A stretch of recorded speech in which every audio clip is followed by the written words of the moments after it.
ang nag-deliver papunta sa bahay nila Pangulong Bongbong Marcos at Speaker Martin Romualdez mag-insert o magpasok ng 100 billion worth of projects sa BICAM. Sana po ay hindi nila ako mapatay bago ko mailabas ang lahat.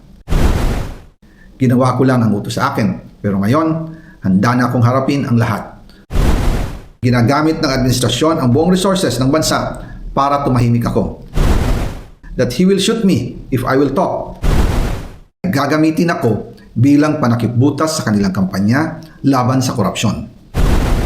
Hindi na ako mananahimik, ilalabas ko ang lahat ng katotohanan. May resibo, may ebidensya, at may pangalan.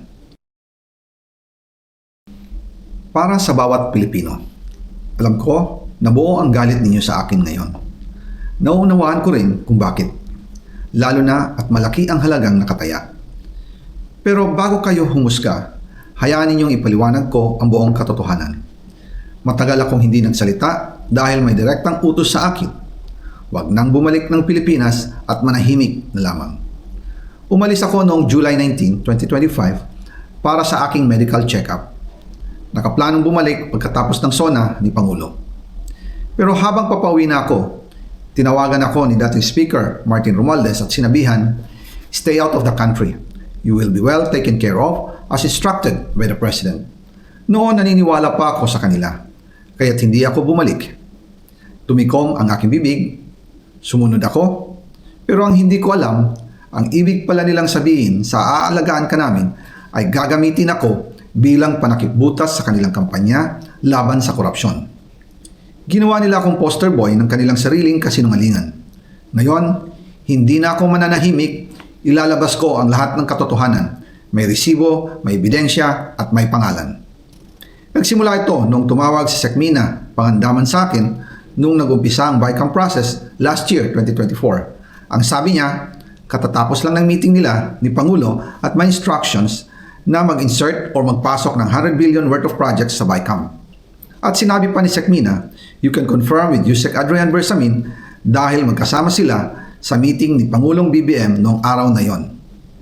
Tinawagan ko po agad si Yusek Adrian Bersamin at tinanong ko kung may instruction nga ba ang Pangulo na magpasok ng 100 billion during their meeting. Ang sabi niya ay totoo nga po. Right after our conversation, tinawagan ko po si dating Speaker Martin Romualdez at nireport ko ang instructions ng Presidente to insert the 100 billion projects. At sinabi niya sa akin, what the President wants, he gets. After ng ilang araw, nag-set po ng meeting si Sekmina Pangandaman at Yusek Adrian Bersamin sa amin ni dating Speaker Martin Romualdez sa Aguado Building in front of Gate 4 ng Malacanang at nandoon din po si Yusek Jojo Cadiz. During the meeting, binigay po ni Yusek Adrian Bersamin ang listahan na worth 100 billion. Tinanong ko po si Yusek Adrian kung saan galing ang listahan. Ang sagot niya, galing kay PBBM mismo at binigay niya ito mula sa brown leather bag.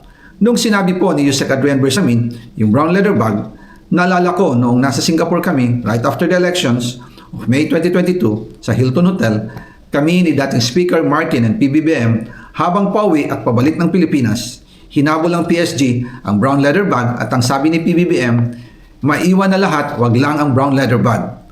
Kaya naniwala ako na utos talaga ito ng Pangulo. Pagkatapos ng ilang araw, I informed sina dating Speaker Martin Romualdez, Sekmina Pangandaman, Yusek Adrian Bersamin, and Yusek Jojo Cadiz na kung pwede 50 billion lang ang ipasok sa program funds dahil so sobra ang DPWH funds versus sa DepEd. In practice, hindi pwede na mas malaki ang budget ng DPWH kaysa edukasyon. And yung balance na 50 billion, ilagay na lang sa program funds for the 2025 budget dahil Office of the President din ang nagre-release ng lahat ng unprogrammed funds. Pagkatapos ng isang araw, tinawagan ako ni Sekmina at sinabi ang mensahe ng Pangulo, ipasok ninyo yan dahil pinangako na sa akin ni Speaker Martin yan at hindi na pwedeng baguhin. Kumbaga, ang utos ng hari hindi pwedeng mabali. Again, I informed the Speaker and asked clearance about the instructions ng Pangulo. At ang sabi niya, wala tayong magagawa. Kaya po nagtataka ako kung bakit sinasabi ni Pangulo na hindi niya makilala ang budget, samantalang lahat na binawas at dinagdag sa mga ahensya ng gobyerno ay humihingi ng approval sa kanya si Sekmina Pangandaman.